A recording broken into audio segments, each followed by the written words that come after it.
Daddy Chikombera munobohwa imimi. Seiko muchidai so?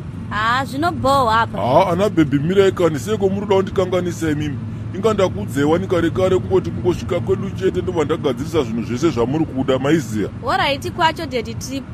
Ndave kuda mota yangu ini. Makabvira kudhara muchindipromisa apa. Baby usadaro kani, don't worry, garisi rako ndinokutengera manje ndienda kusota waiziya.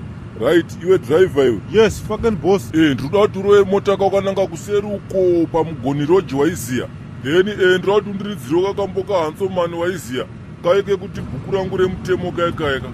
Ita fasta kanisati ndakanganwa waiziya. Okay boss, let me fucking pray it now. Saka boss makazi kudika nemari yangu kaika.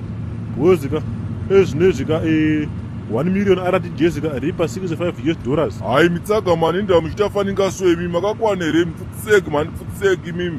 Get away. Inda kana muchitange munhu akambotsvira mumba dhora kashama kabuda nepahwinde mimi anotambirisa vashandi ma-RTGs ndiyani kana wakazvitarisa ndiri kutokupaka $2,000 nhasi chaichai kana wazogara mufana wangu. Yes boss. Mwari kuitire zvidhafu. Ndo zvandinoita izvozvozvo.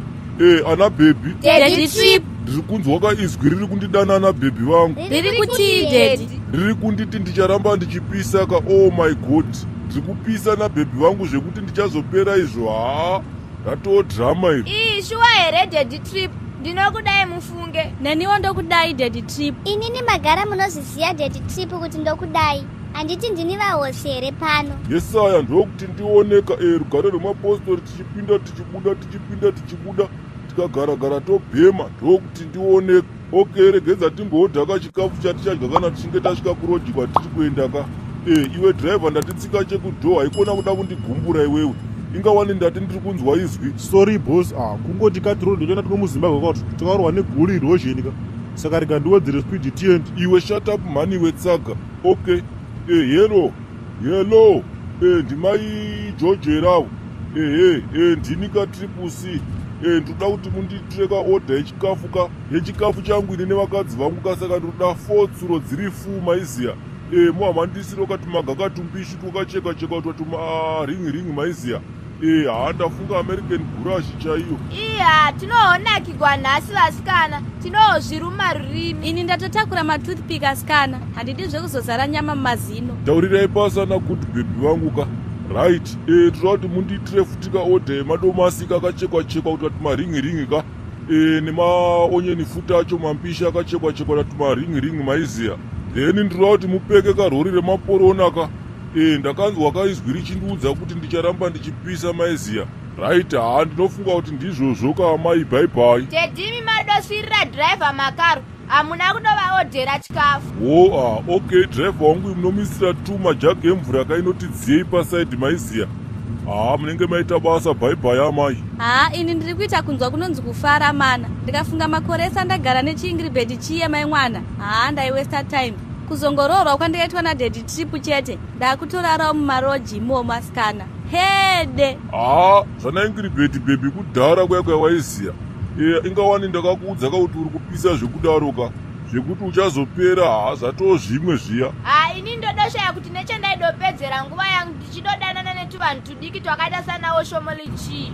Iye zvino asikana zvinhu zvese zvave kufamba negwara. Ndikadofunga nandozi ndodotengegwa, ndikadofunga chicken slice ndodotengegwa. Aiwanda wogarika ini. Ende ndangofarira kuti Daddy Trip vanogona kubhalansisa barika redu iri. Havasarudzi, vanotienzanisa tese zvakafanana. Ndokudai Daddy Trip. Neniwo ndokudai Daddy Trip. Neniwo ndokudai baba Oshomole. Ingrid ndaitomunyepera pai kuti ndiye baba waPythagoras. Imimi ndimi baba vake Daddy Trip. Hezve ndakarinzwa izwi richindizevezera munzeve mangu richiti madokwana mudhoni wangu waiziya.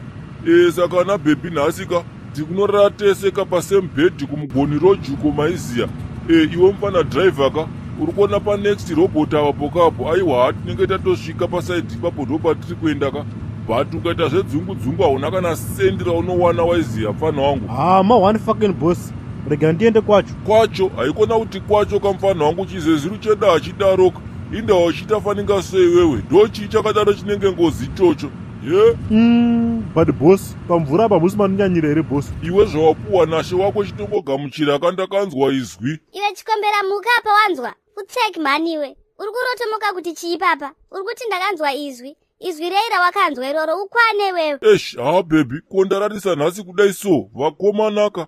Ndine guva randanga ndichifanirwa kuti tinochera kana 6 o'clock maiziya. Zuva risati rabuda, yes, pakaipa. Ibva apa iwe, unobohwa sereki iwewe. Apa waita weti mumagumbeze futi.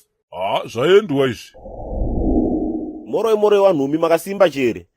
Ndauwe, wariseko wapwereona imo wanhumi. Aiwa inotiriyo isu, tondoitawo mutowa wena. Kumwe kunyoro, kumwe kukukutu, kumwe kunobungiwa huni, kumwe kunogumiwa urimbo. Hodosi, kumwe kuchena, kumwe kutema, asi chadosa chibodzi. Kurisewo kumabasa yona wanhumi. Kwedu unoti kundochemano support yenyu wanhumi. Ndikukumbiritsa wanhumi, mpote mchishare mumavhidhiyo yeduya, aoniwo nevanhu vakawanditsa. Saka kana mchindiditsa semadira ndinokuita naye wanhumi, ndokumbira kamunai kuti vhidhiyo yese yomunenge maona, moshare kamunai. Maadvertiyo, ndokumbira musajambeba maadvert warungu. Ndoipo inini Chikombera tinoboya mari yokotengera wazukuru tinonaka. Kana muri yokuYouTube kwawanhumi, ndokumbiritsa musubscribe kamu, tite wazhinji, tite kana miliyoni. Takawanda atizobeba mafrogo wanhu kuma-area awo.